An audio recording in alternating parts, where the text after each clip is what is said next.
औज़ुबिल्लाहिमिनश्शैतानिर्रजीम बिस्मिल्लाहिर्रहमानिर्रहीम रब्बिश्रह ली सदरी व यस्सिर ली अमरी वहलुल उक़दतम मिन लिसानी यफ़क़हू क़ौली। ऐ मेरे रब मेरा सीना मेरे लिए खोल दे, मेरे काम को मुझ पर आसान कर दे और मेरी ज़ुबान की गिरा भी खोल दे ताकि लोग मेरी अच्छी तरह बात समझ सकें।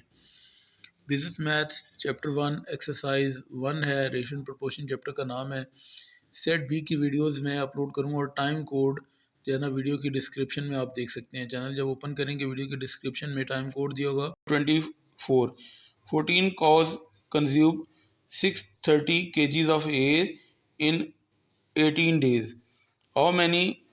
अच्छा, यहाँ पे उसी तरह पहले देखना है कि आप फाइंड क्या कर रहे हैं। हाउ मैनी कॉज कह रहा है तो पहले आप कॉ की हेडिंग दे रहे हैं, उसके बाद केजीज आगे, केजीज आपने केजीज ऑफ ए लिख दिया, फिर आपके पास डेज आगे 18। तो 14 कॉज से ठीक है, ये आपके सामने कॉज की अब 14 आ गया, केजीज ऑफ ए 630 लिख दिया और 18 डेज आ गए।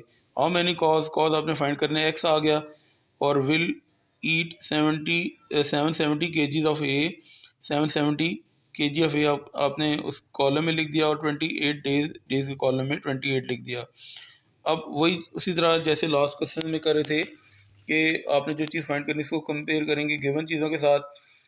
यहाँ पे देखें पहले 630 केजीज ऑफ ए से अब 770 हो गए हैं, तो ये इंक्रीज़ हुए हैं केजीज। अगर केजीज इंक्रीज़ हुए हैं तो कॉज भी क्या होंगी, इंक्रीज़ हो जाएंगी।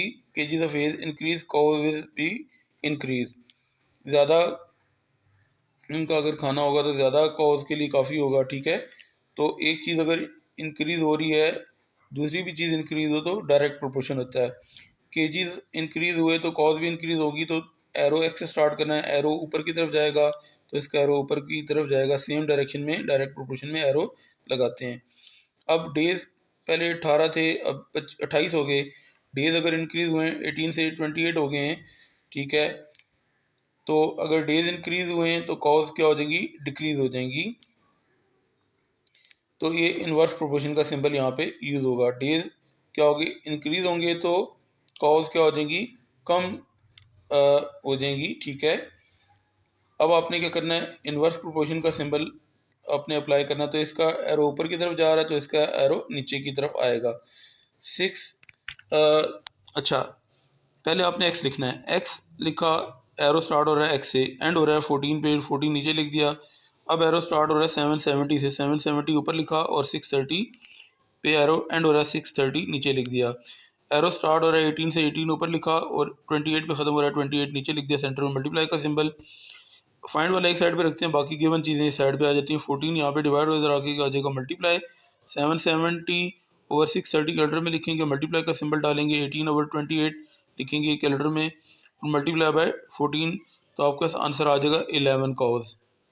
तो क्वेश्चन नंबर 25 है, a soap factory make 600 units, units के हैं, सोप है हमारे, ठीक है। तो सोप पहले आ गया यहाँ पे, हाउ मैनी यूनिट्स, यूनिट्स का मतलब है सोप आपने फाइंड करना है, ठीक है। सोप मैंने क्यों लिखा, हाउ मैनी यूनिट्स, यूनिट्स का मतलब सोप है, ठीक है। ऊपर वैसे सोप ये बताया होता है, सोप ये है वो यूनिट है। तो सोप मैंने पहले लिख दिया, फिर डेज आपके साथ आ गए, ये डेज मैंने सेकंड नंबर पे लिख दिया, और फिर मशीन आ गई, मशीन थर्ड नंबर पे लिख दी।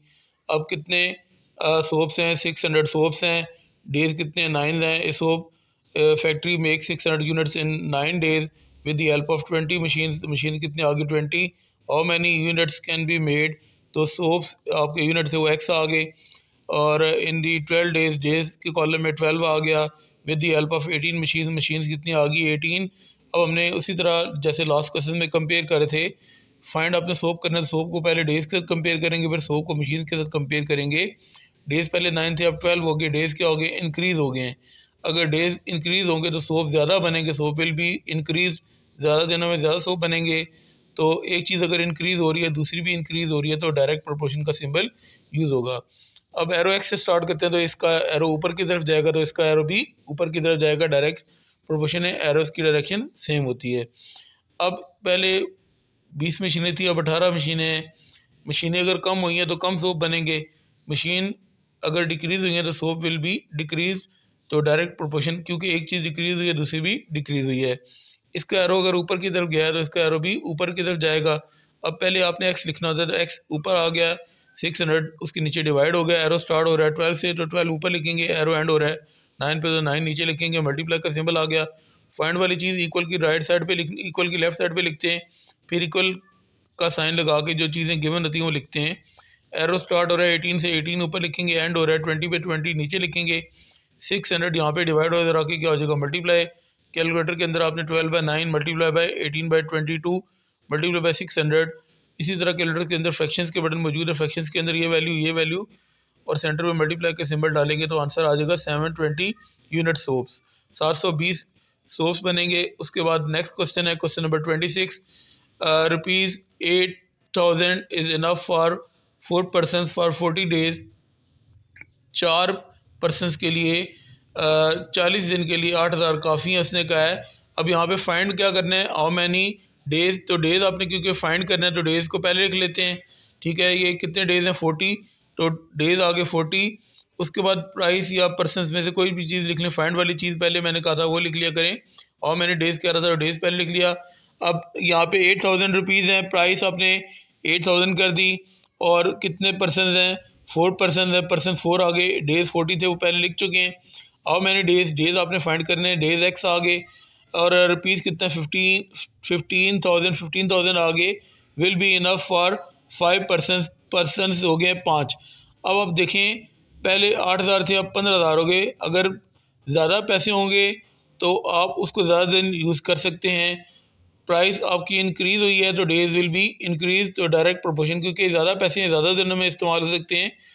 एक चीज़ इंक्रीज़ हुई दूसरी भी इंक्रीज़ हुई, तो डायरेक्ट प्रोपोर्शन। अब एक्स से एरो स्टार्ट होता है तो इसका एरो अगर ऊपर जा रहा है तो इसका एरो भी ऊपर की तरफ जाएगा। डायरेक्ट प्रोपोर्शन में एरोस की डायरेक्शन सेम होती है। अब पहले 4 पर्सन से अब 5 हो गए हैं, पर्सन अगर इंक्रीज़ होंगे तो डेज़ क्या हो जाएंगे, डिक्रीज़ हो जाएंगे। Person increase, days will be decrease, inverse proportion होगा। तो इन्वर्स प्रोपोर्शन में एरोस की डायरेक्शन अपोजिट होती है। ये बार बार आपके पास मैन, पर्सन, वर्कर, ये और 60 डेज़ जब भी कंपेयर होते हैं तो डेज़ अगर इंक्रीज़ हों तो पर्सनस इंक्रीज़ हो जाते हैं, पर्सन डिक्रीज़ हों, यानी कि एक दूसरे से के ये रिवर्स में जाते हैं। पर्सन इंक्रीज़ हो गए तो डेज़ डिक्रीज़ हो जाएंगे।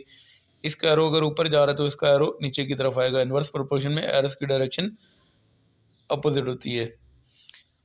तो अब इसको आगे सॉल्व कर लेते हैं। एरो एक्स से स्टार्ट होता है, एक्स ऊपर लिखा, 40 नीचे आ जाएगा। एरो शुरू हो रहा है 15,000 से, 15,000 ऊपर लिखेंगे। फाइंड वाला जो होता है वो एक्स लिख के फिर इक्वल का साइन लगाते हैं। 15,000 एरो स्टार्ट हो रहा है और 8,000 पे ख़त्म हो रहा है, तो 15,000 ऊपर 8,000 नीचे। एरो शुरू हो रहा है 4 से, 4 ऊपर और 5 नीचे। 40 यहाँ पे डिवाइड हो इधर आके क्या हो जाएगा मल्टीप्लाई। कैलकुलेटर के अंदर फ्रैक्शन का बटन मौजूद है, उसमें लिखें 15,000 ओवर 8,000।